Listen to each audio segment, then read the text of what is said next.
Head of grounds at Cheltenham College, Christian Brain, joins us now on Turf Business TV. Christian, thanks for taking some time out of what I'm sure is a very busy schedule for you. Okay, no, pleasure to be here. Thank you for the invitation. Let's start with a little bit about your background then. Your journey into turf care. Where did it all begin? Well, probably like most groundsmen, I sort of fell into it really. It wasn't an ambition to become a groundsman at school. It's just something I've got into by basically playing cricket really. I played cricket at club level through junior sides. It was just one of those chance opportunities really with my local side. I was just obviously playing cricket, started to play adult cricket, and then you just see as you finish in the match, and you sort of like you just seeing these chaps out on the pitches doing things, you know what I mean? And so and I just sort of like had a thought, well, go and have a look and see what they were doing, and that's how it sort of the ball sort of rolled from there, really. So where did you take your first kind of professional steps, if you like? So did you get involved as an amateur first, or did you volunteer? Yeah, it was going through helping the sort of local club. Did I eventually sort of met a chap who was used to playing an opposition side to us, who was a head groundsman at a private ground in Oxford.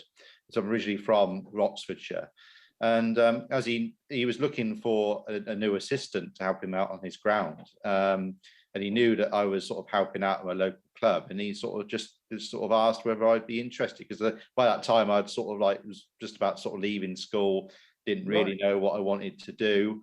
And he said, come and give it a try. So it was May 2001 that I started at the ground in Oxford, and that was my first step into professional turf care from there, really. And did you put college into that and do any education as part of it? So the company I worked for was Oxford University Press, who had their own sports ground in Oxford, in North Oxford. It had a cricket square, a bowling green, it had a football pitch, and some artificial tennis courts on the site. And they were good. They obviously put me through my level twos and my spraying courses and things like that. And I did sort of few IOG courses, especially on the cricket side of things, to get my sort of training up. And it was just obviously on the job learning from the head groundsman at the time.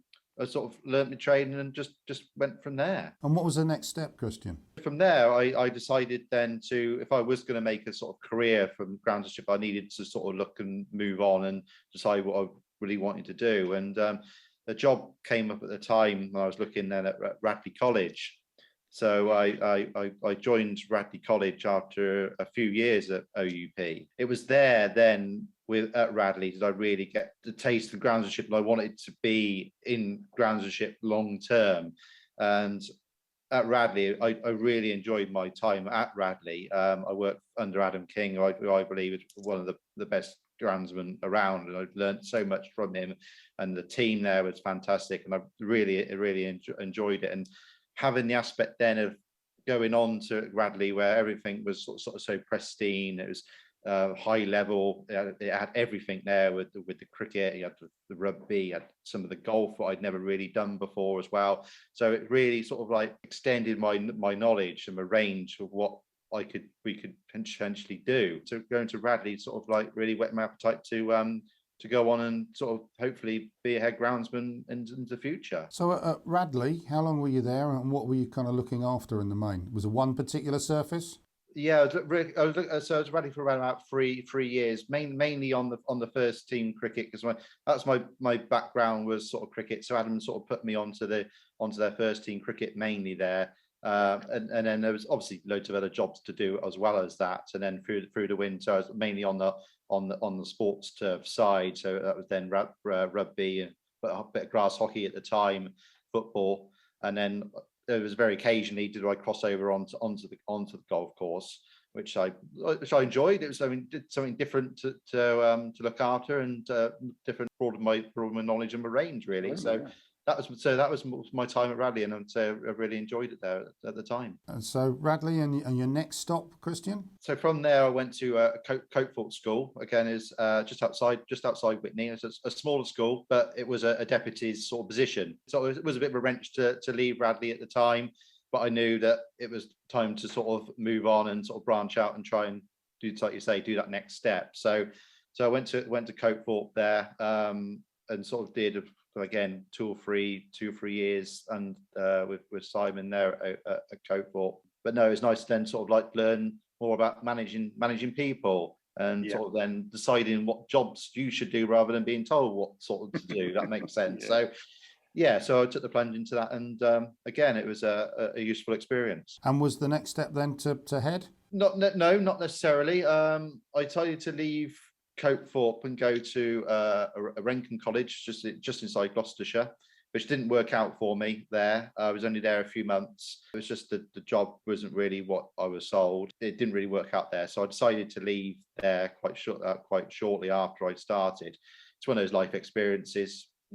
Things don't always work out the way you wish them, but unfortunately, the way it goes. It's how you deal with it is the important thing. You take it on the chin, you learn from it, and move on. And that's what happened. But thankfully, Adam was okay to take me back on at Radley for a short period. I actually joined the garden staff for a few months, and then I was going to because that was in the winter time, and then into summer, I was going to stay on and help them with the summer. But in the meantime, that happened. The deputy's job came up here at Cheltenham. Within a sort of month being back at Radley, this job came up here, and I sort of spoke to Adam about it, and he said, "Look, it's something you probably got to go for." Because I've known Cheltenham for quite a long time. Because funny enough, I was with my father and my brother. We were Gloucestershire cricket members, so I'd come to the college quite often to watch cricket here and play on the outfield at break times and sort of stuff. So I knew of the college, and once I got into the educational sort of sector, if you like, Cheltenham was sort of like, I quite maybe fancy Cheltenham one day, that sort of thing. So it's funny how it all worked out in the end. So I joined here originally as deputy head of grounds and gardens, as it was then. So I joined here, and then after about a year or so, the head groundsman here moved on to Brighton, and they asked me to take on the head's job here. So that was about 8 years ago. Obviously, like it. It's the longest you've stayed anywhere, yeah? Yeah, well, it is. Yes, definitely. And I'd say it's with being here because I'd say cricket is my sort of background, and having the first class cricket here. It's just because it's not just a school job. You have your normal school role, but then you have the first class cricket festival here for 2 weeks in July. Is a real added bonus, and there's something I sort of quite enjoy, really. So it ticks all the boxes. Cricket is obviously a passion of yours. You still play, or you? Not so much anymore, unfortunately. Time, work, and family and things. It's sort of like, and injuries. It's just sort of like really curtailed that, unfortunately. But so I would try to keep my hand in where I can, but unfortunately not. Let's talk a bit about the job that you've now got there. What sort of team have you got backing you up? So it's a team, I would say, it's five of us, including myself. So I have myself, and then I have a deputy, and then three ground staff and that. So we look after a site of about 10 hectares altogether. So it's over 3 sites. So we have the main college field, which all the pictures are taken of, with the beautiful chapel and the dining hall in the background. And then we have the prep school site over the road, because we have a prep school as well as a senior school. And then we have what's called Rees Field, which is a bit of a ground just down the road from us, which we look after as well. So that's the sort of site, our site we have, and the team of 5 of us. And then we usually have one then for the summer come and join us to sort of help us through those busy sort of summer months. For the number of surfaces you're looking after, I mean, how many different surfaces and how many pitches in total are you looking after there, Christian? We're in the free sites. Everything's on, because we're a town site. Everything's on sort of top of each other. So right. So we're looking. So on the senior side, we're looking after eight rugby pitches. That then some of those turn into sort of bit of football then for the term after Christmas until Easter. Football's quite in its infancy here. We have 2 astro pitches, soil field astro pitches mainly for hockey. But we do have tennis then on them as well for the summer. And on the prep school side, so we have about 5 rugby pitches. There's a sort of 2-3 cricket squares over there. And then back onto the senior side for the summer, then there's 3 cricket squares on our main site. Well, 4 actually, because the county square is different to for our college square, if that makes sense. Right. So we have as its own, the county square has its own separate square just for Gloucestershire and the first class festival. Right. which has to be incorporated into our first team outfield, and then we switch them round then for the festival. It's quite tricky, but it sort of work. You haven't got drop-in pitches, you have to reconfigure everything. No, unfortunately not. Yeah, so Okay. the square's there. It's just in the outfield, and we just manage it and just sort of have fingers crossed when it's a little bit damp when the boys want to play it. No one then does a great slide and stop and puts a knee through it or something silly. But thankfully, they are pretty good, and they know it's there, and they try and help us manage that. So. And then down at Rees, we have, let's say, 4 rugby pitches down there. Then we have a couple of cricket squares as well. So yeah, it's quite wide and varied. There isn't too much distance between them, you say, but it still sounds like with 4 or 5 of you, that sounds like a challenge to me. It must cause you some kind of real scheduling headaches. It's mainly logistics because they are busy roads. Like the main A40 runs right between the two schools. You know what I mean? So it's like getting machinery from one side to the other. We all got people trailer trained to make sure we can get stuff to A to B. We got all our machinery has to be road legal. You know what I mean, with the flashing lights and all the indicators, and have to all to be registered and all that sort of stuff. And because we have to get down the road and back and bring in equipment back and forth and all that sort of stuff. So it's quite a bit of a logistical challenge and a bit of a headache at times, especially when it's busy. Not just like with parents coming in and things like that, and lots of staff and car parking. It can be a little bit of a headache at times. It was just because it just takes time out of our day to move things around. But unfortunately, it's sort of like that's the situation, and that's how we just got to deal with it, really. Is that your biggest management challenge? Mainly, yeah, I should think so.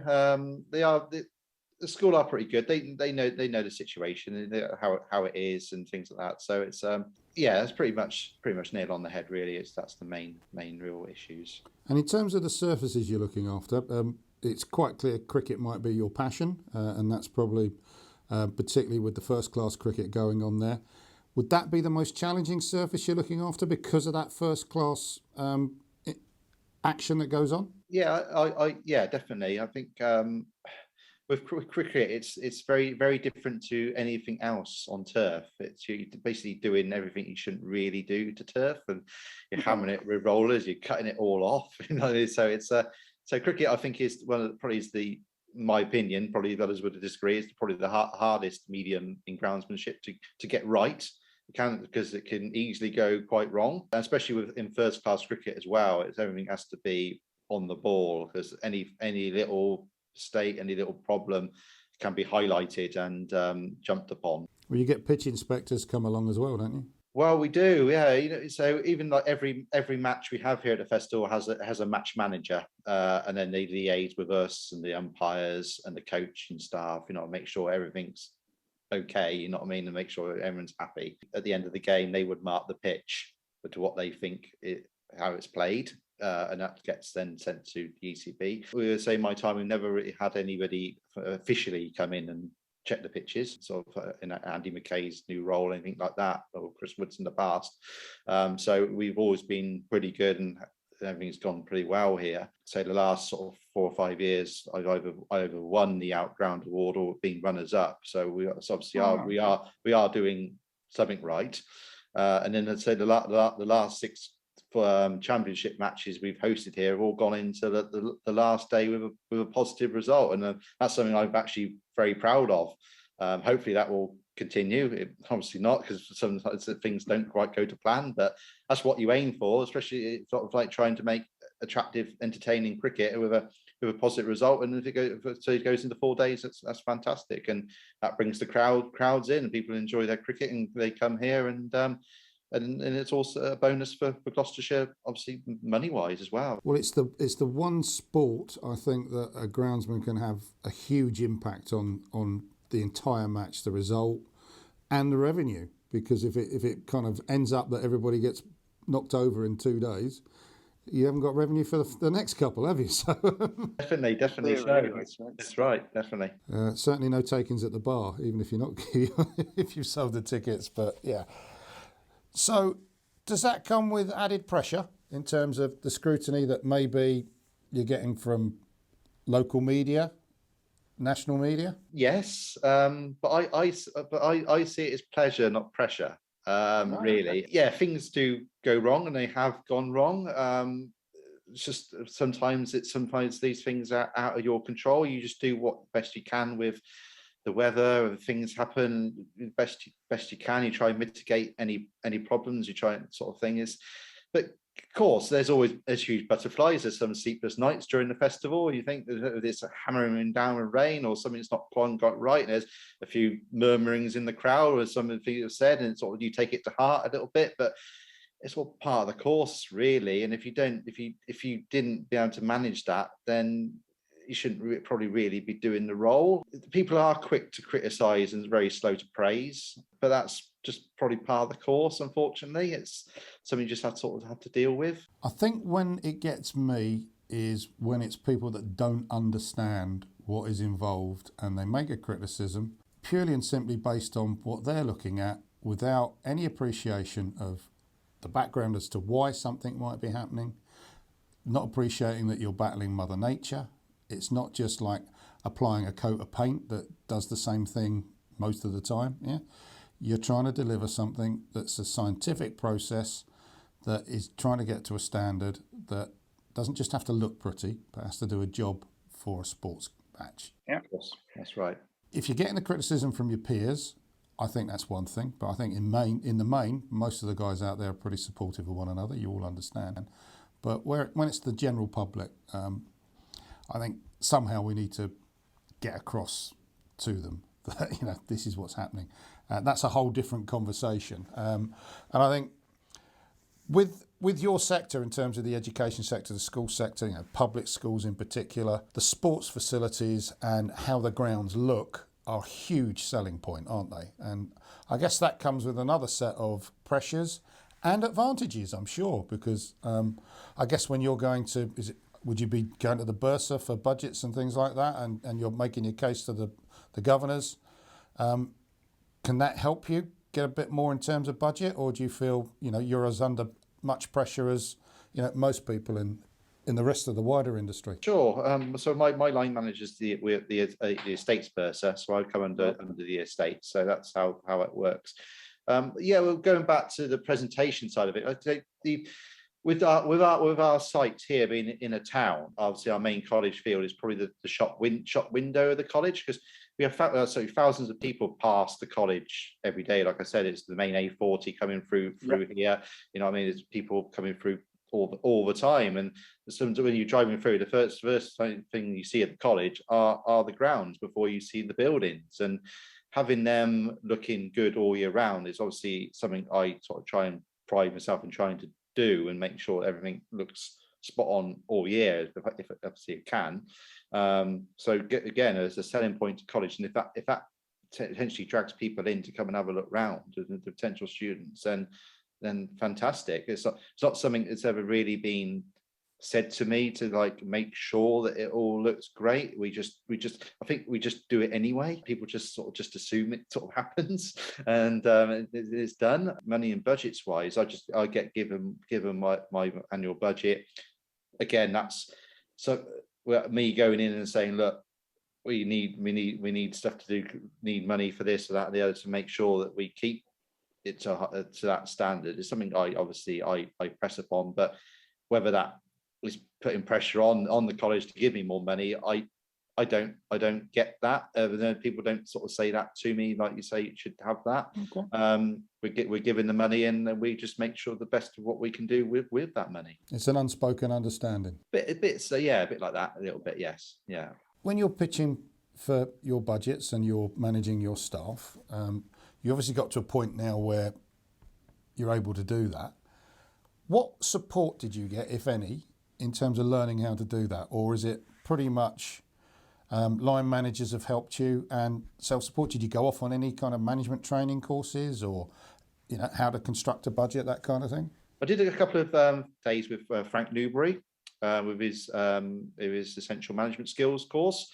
Which was pretty helpful. It gave a bit of an insight how to, mainly because we're mainly dealing with people. We're dealing with working class lads. You know what I mean? They just want to come and do a decent job, and make sure that they're involved with the sort of decision making process, and make sort of like galvanizing that little side of things a bit. So there's no real with groundsmen.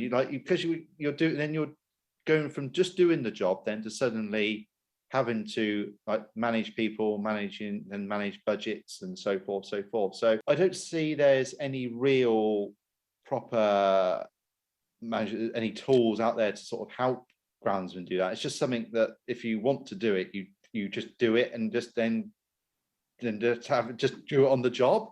And then sometimes that it works, and sometimes people fail and people can't do it. People want to do it, but they find they probably haven't got the skill set to manage people. That makes sense. So it's quite a tricky one. And I suppose thankfully I've managed just to sort of do it, and it's been okay, and lads respond to it. So regards to any sort of training, that sort of stuff, it's more on the job, and just go in and just have a go, and learn by experience. Okay, I think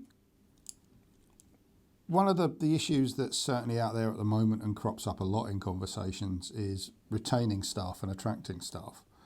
Are you managing to keep hold of your guys? Yes, yeah. I've been pretty lucky, really. People ask me this all the time, and I say, well, I know people like real struggle to get staff. I think, touch wood, I've just been so fortunate, really, with that. I've had people come and go, but the team I have here, I had to say my deputy's he's in his late 20s, and I got two lads here in their mid 20s. And I got one chap who's been in his early 50s. Has been here since in the early 80s. So we've got quite a broad range. And thankfully, the two lads who applied, because if they hadn't done, heaven knows what I'd have really ended up with. Really, it's quite frightening what is out there, really. But thankfully, these two lads I have come in and been really good. And they're really positive. They want to learn and do the job, and that makes such a world of difference, really, because say if you've got poor staff, you're struggling. You know what I mean? You can only do so much, and just your staff make it, really. And thankfully, I would say I've been really fortunate on that side of things.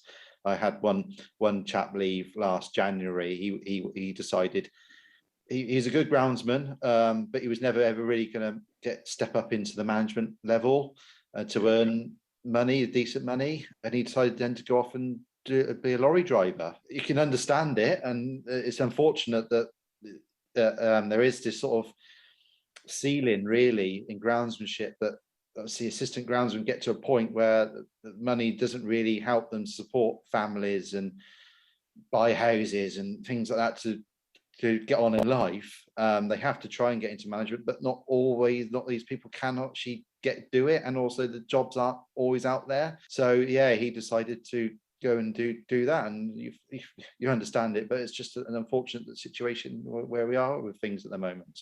Hopefully that might change in the future. There's an awful lot wrapped into that: pay levels, recognition of the industry, and while we're talking about recognition, Christian, I mean, the schools and education sector in general, it's got quite a lot of clout in terms of buying power as a sector. Doesn't get as much profile as maybe professional sports might do: golf, cricket, and certainly football. Yeah, I know at the summit you were part of a group that was working on something around that. And what's the thinking coming out of that group, and what you might like to kind of look at? Yeah, what we decided to do, we're going to say the next time we're going to meet up, we're going to hopefully all meet up in Harrogate to try and get something going with this.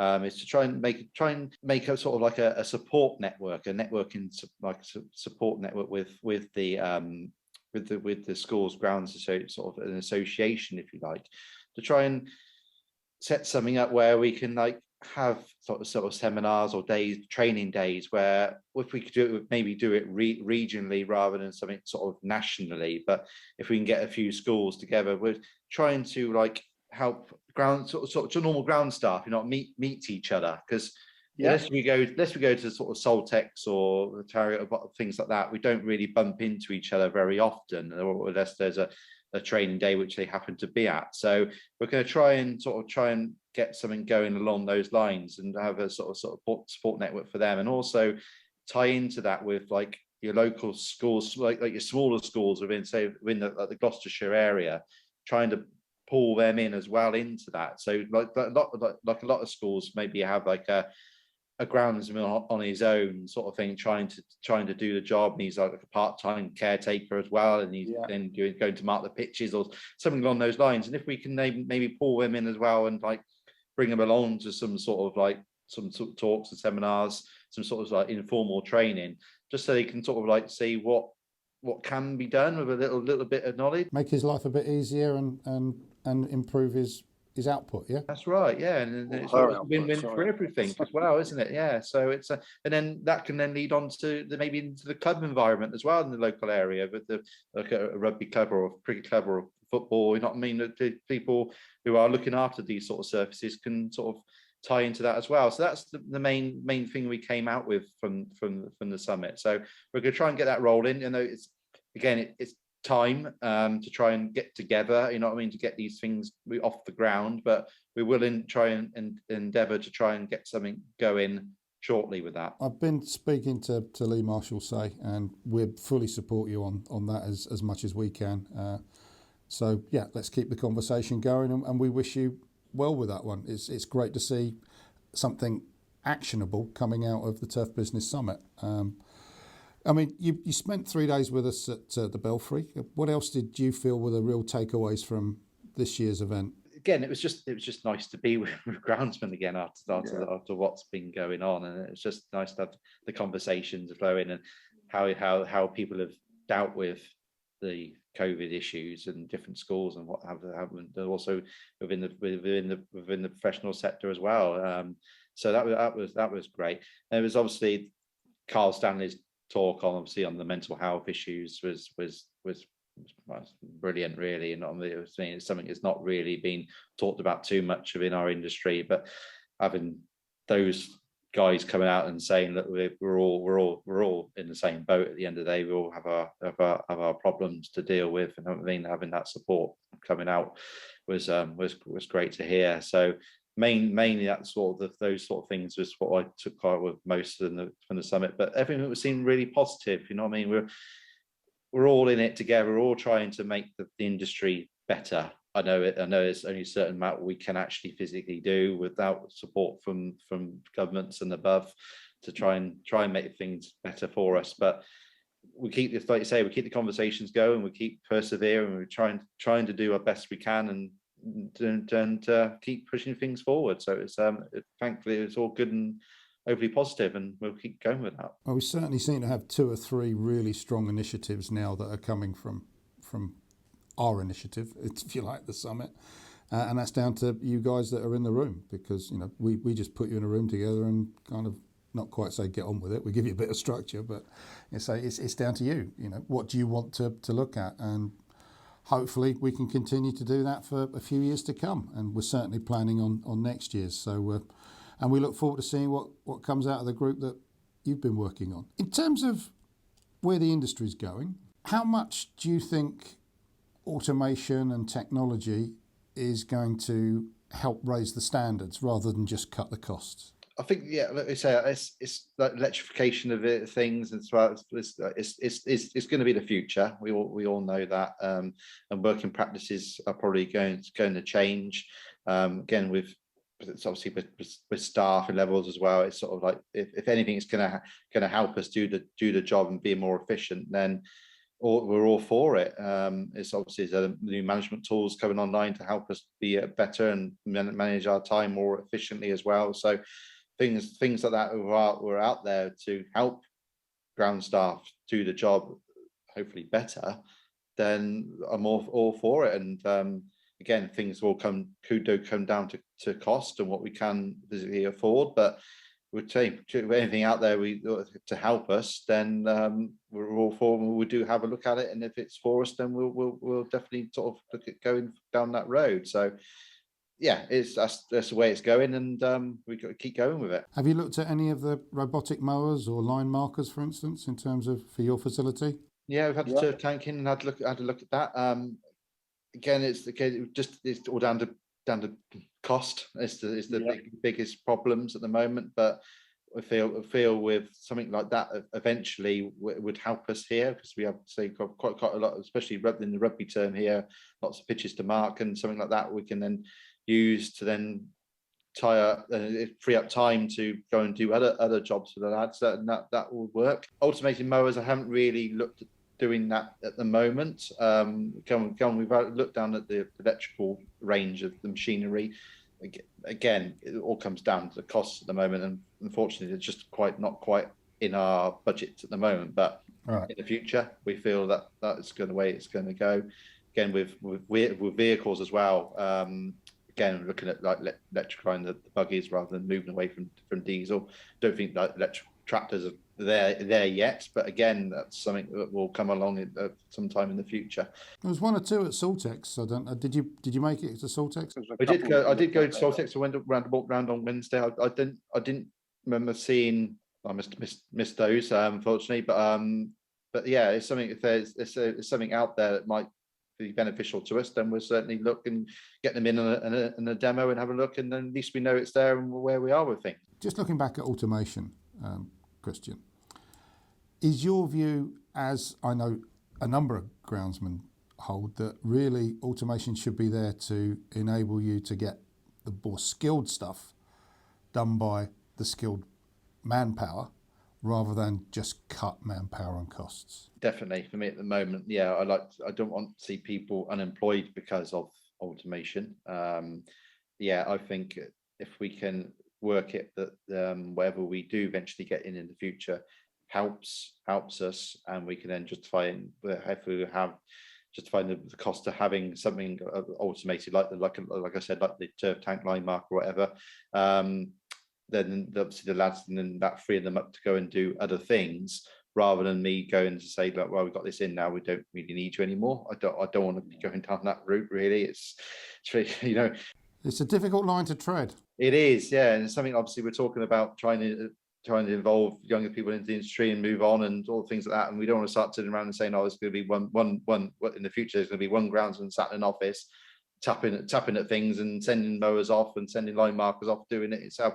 I hope that is not the future. I feel like a security guard with a bank of screens, wouldn't it? Yeah, that's right. And I don't really want to be going down that route if possible, really. But no, I say, yeah, I'm erring on the side of on that way really at the moment. But who knows what the future holds? But yeah, hopefully it benefits the groundsmen rather than seeing them out of jobs. Talking about the future, you're a relatively young fella. I mean, you've reached a decent level. Do you still have ambitions? Yes. First class cricket was always my aim to do. Always, when I sort of got into the industry, I always wanted to be head groundsman at Lords. No, that's probably not going to happen, but there we go. But if any sort of things come up like that, I'm definitely interested. But at the moment, my life here in Cheltenham, I enjoy it. I enjoy the job here. Yeah, the benefits of the pay obviously could be better, but it's what it is. But as in the job role itself, I enjoy it. I enjoy. I've been in the educational sector now for quite a long time. I enjoy it because the variety of services you're producing. You're going from one to the other and then back onto something else, and so that variety is I enjoy. It's never really dull. But cricket is my passion, my sport. So I don't hide that at all. And college know that, but that's the way it is. But I still produce try and produce good rugby pitches, and there's no problem with that, and then also with football and everything else as well. So, but you never know. But at the moment, Cheltenham here ticks all the boxes for me, family wise. I enjoy living in the town. Everything's here for me. So enjoying my work. But who knows what could happen in the future that could come along.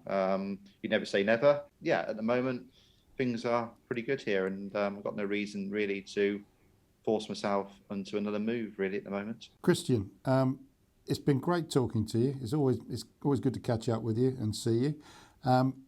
Thanks for taking time out today. We wish you well, and hopefully we'll see you at Lords one day. We'll see. Probably just spectating. Thanks, Christian. Thank you, Martin. Take care. Thank you. Bye-bye.